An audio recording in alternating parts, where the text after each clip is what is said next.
IIT అనేది ఒక మంచి ఆపర్చునిటీ. మరి ఇవి అంతా ఉన్నప్పుడు ఫీజు ఎలా ఉంటుందండి?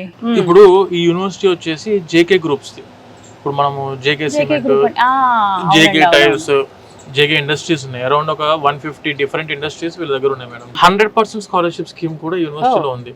ఎలా అని అంటే ఫర్ ఎగ్జాంపుల్ ఈ జేకే గ్రూప్స్ లో మన గవర్నమెంట్ నామ్స్ ఏంటంటే madam 2% of the income they should be donate to the CSR funding. అందుకే వీళ్ళే జేకే లక్ష్మీపతి యూనివర్సిటీ అనే పేరు మీద యూనివర్సిటీ ఎస్టాబ్లిష్ చేసి మెజారిటీ ఆఫ్ ద స్టూడెంట్స్ కి ఫ్రీ ఎడ్యుకేషన్ అందిస్తున్నారు మేడం ఈ క్యాంపస్ లో. ఇది మన తెలుగు స్టూడెంట్స్ కూడా అందుబాటులో ఉంది. మన వాళ్ళు 12th స్టాండర్డ్ లో 95% వచ్చింది అనుకోండి madam, 50% of the university fees లో డైరెక్ట్ స్కాలర్షిప్ ఉంటుంది.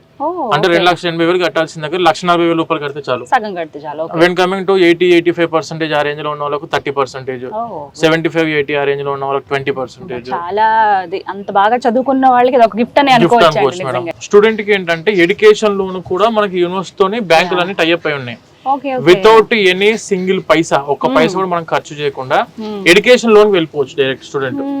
Education loan 100% not only for the study, అది స్టడీతో పాటు ఫుడ్ అండ్ అకామిడేషన్ కూడాను ఎడ్యుకేషన్ లోన్ అందుబాటులో ఉంది.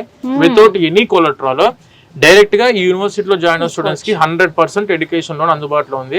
ఐఐటిఎస్ కి పోయిన తర్వాత కూడా ఆ ఫీజు కూడా ఎడ్యుకేషన్ లోన్ లో కవర్ అవుతుంది.